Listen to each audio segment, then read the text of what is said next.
ما كان لمؤمن ولا مؤمنة إذا قضى الله ورسوله أمرا أن يكون لهم الخيرة إذا قضى الله. அன்பார்ந்த இஸ்லாமிய சகோதரர்களே, நான் தமிழ்நாடு தௌஹீத் ஜமாஅத்தினுடைய இஸ்லாமிய கல்லூரியில் கல்வி கற்று அங்கு இஸ்லாமிய கல்லூரியினுடைய எம்ஐசி பட்டத்தை பெற்று தமிழ்நாடு தௌஹீத் ஜமாஅத்தினுடைய தாயியாக சில காலம் செயல்பட்டு வந்தேன். அதனைத் தொடர்ந்து இலங்கைக்கு வந்து இலங்கையினுடைய SLTJ என்ற அமைப்பின் கீழ் இதுவரை காலமும் செயல்பட்டு வந்து கொண்டிருந்தேன். தமிழ்நாடு தௌஹீத் ஜமாஅத் சொல்லக்கூடிய சில கருத்துக்களில் அந்த கருத்துக்கள் எனக்கு சில கேள்விகளை எழுப்பியதின் காரணத்தினால் அல்லாஹுக்கு பயந்து இந்த விஷயத்தில் நான் ஒரு சுய ஆய்வை மேற்கொள்ள வேண்டும் என்று நான் பல கோணங்களில் சிந்தித்திருந்த அடிப்படையிலே இலங்கைக்கு நான் வந்ததற்கு பிறகு இந்த கருத்தை நான் மீளாய்வுக்கு எடுத்துக்கொண்டேன். இதுவரையும் நான் ஏற்றிருந்த சில விஷயங்களை இந்த அமைப்பு சொல்கிறது, இவர்கள் சொல்கிறார்கள் என்ற அடிப்படையில் இல்லாமல் அல்லாஹும் அல்லாஹுடைய தூதரும் எதை சொல்கிறார்கள் என்ற ஒரே நோக்கத்திலே இறைவனுக்கு பயந்து இறையச்சத்தோடு இதில் என்ன கருத்து வந்தாலும் அதை சரியான முடிவை மக்களுக்கு நாமும் அறிவித்து நாமும் செயல்பட வேண்டும் என்ற அடிப்படையில இயக்க ரீதியான உள்ளத்தில் இருக்கக்கூடிய இயக்க ரீதியான அன்பை பாசத்தை வெளியே வைத்துவிட்டு திருமறை குர்ஆன் ஹதீஸ் என்ற அடிப்படையில் என்னுடைய ஆய்வை நான் துவக்கினேன். அந்த அடிப்படையிலே தமிழ்நாடு தௌஹீத் ஜமாஅத் சொல்லக்கூடிய சூனியம் சம்பந்தமான விஷயத்தில், கண்ணூறு சம்பந்தமான விஷயம், அதே போன்று சில ஹதீஸ்களை மறுக்கின்ற விஷயத்திலே தமிழ்நாடு தௌஹீத் ஜமாஅத்தினுடைய அந்த கொள்கை வரம்பு மீறியதாக என்னுடைய ஆய்வின் முடிவு தெளிவாக எனக்கு உணர்த்தியது.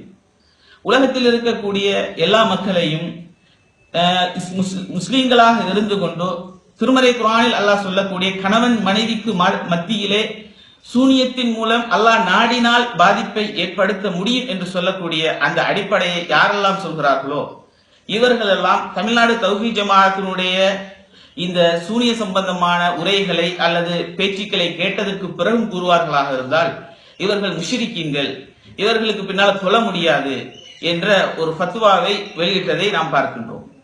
இது உண்மையிலேயே உலகத்தில் உள்ள எல்லா மக்களையும் முஷ்ரிக்கீன்கள், இவர்கள் இஸ்லாத்தை விட்டு வெளியேறியவர்கள் என்று திருமறை குர்ஆன் ஹதீஸ் சொன்ன அந்த அடிப்படையை சொல்லக்கூடியவர்களை சொல்கிறார்கள் என்கின்ற தெளிவு நமக்கு கிடைத்ததற்கு பிறகு நாம் இதுவரை காலமும் இந்த அமைப்பில் இருந்தோம், இதில் செயல்பட்டு வந்தோம் என்ற அந்த அடிப்படையை நாம் வெளியே வைத்துவிட்டு அல்லாஹுக்கு பயந்த ஒரு முடிவை நான் அறிவிக்கின்றேன்.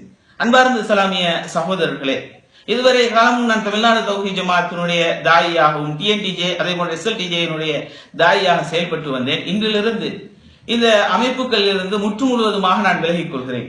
இவர்கள் சொல்லக்கூடிய கொள்கையிலிருந்தும் நான் முற்று முழுவதுமாக, எல்லா கொள்கையும் கிடையாது, குர்ஆன் ஹதீஸ் சொல்றாங்க, அதுல மாற்று கருத்து இல்லை, இந்த சூனியம் சம்பந்தப்பட்ட இந்த கொள்கையிலிருந்து கண்ணூறு சம்பந்தமாக இது போன்று சில மறுக்கப்படக்கூடிய சில ஹதீஸ்களில் இருந்து நான் முழுவதுமாக விலகிக் கொள்ளலாம் என்று தீர்மானம் செய்திருக்கிறேன். இந்த முடிவு நான் எதனால் எடுத்தேன் என்றால், உண்மையிலேயே அவர்களோடு எனக்கு எந்த விதமான கோபதாபமோ கணக்கு வழக்கு ரீதியான ஏதாவது பிரச்சனையோ அல்லது நிர்வாக ரீதியான பிரச்சனையோ இந்த எந்த அமைப்போடும் எனக்கு இதுவரைக்கும் இல்லை. அவர்களை நான் உண்மையில் நேசித்திருக்கிறேன். அவர்களும் என்னை, அந்த அமைப்பில் இருக்கக்கூடிய பல பேர் என்னை நேசித்திருக்கிறார்கள். அவர்களின் மீது இருந்த அந்த நேசத்திலேயோ அதை நம்ம எதிலையும் குறை சொல்லல. அவர்களை நாம் மனிதர்கள் என்ற ரீதியில் அவர்கள் தவறு விடுகிறார்கள், வழி தவறிய கொள்கையை தேர்ந்தெடுத்துக் கொண்டிருக்கிறார்கள். அவர்கள் வழி தவறிய கொள்கையை தேர்ந்தெடுக்கிறார்கள் என்று தெரியக்கூடிய நேரத்தில் அல்லாஹுக்கு பயந்த ஒரு அடியான் என்ன செய்ய வேண்டும் என்றால் அதிலிருந்து விலகிக் கொள்ள வேண்டும் என்ற அடிப்படையில் தான் விலகிக் கொள்கிறேனே தவிர அவர்களை விட்டு பிரிஞ்சு வர வேண்டும் என்பது நம்முடைய நோக்கம் அல்ல. இதுல SLTJ மற்றும் TNTJ சார்ந்த அந்த சகோதரர்களுக்கு நான் சொல்லக்கூடிய ஒரு விஷயம், அன்பார்ந்த இஸ்லாமிய சகோதரர்களே, நீங்கள் இந்த விஷயத்துல சுயமாக ஆய்வு செய்து பாருங்கள். திருமறை குர்ஆன் ஹதீஸ் என்ற அடிப்படையில் நின்று உங்களுடைய ஆய்வை நீங்கள் மேற்கொண்டு பார்த்தீர்கள் என்றால் கண்டிப்பாக இந்த முடிவுக்கு தான் ஒவ்வொருவரும் வருவீர்கள். திருமறை குர்ஆன் ஹதீஸ் என்று வரக்கூடிய நேரத்தில் அதை விட நமக்கு எந்த ஒரு உறவும் சிறந்ததாக இருக்க முடியாது.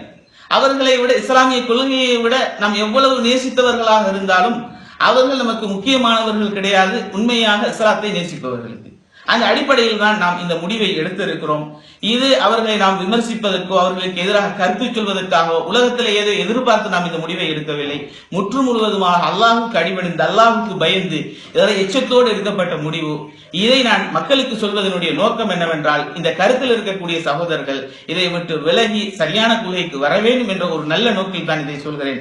ஆகையால் அன்பார்ந்த இஸ்லாமிய சகோதரர்களே, நீங்களும் உங்களுடைய இந்த விஷயத்தை இவன் வெளியே போயிட்டான், இவன் வெளியே போவதனால கொள்கை தவறி போயிட்டான் என்று சிந்திக்காமல் நாம் சொல்லக்கூடிய அந்த விஷயம் சரியானதா தவறானதா என்று நீங்களும் அதை ஆய்வுக்குட்படுத்தி உங்களுடைய முடிவை நீங்களும் எடுக்க வேண்டும் என்று கூறி நான் நிறைவு செய்கிறேன். வாஹ்ருதவானா அல்ஹம்துலில்லாஹி ரப்பில் ஆலமீன்.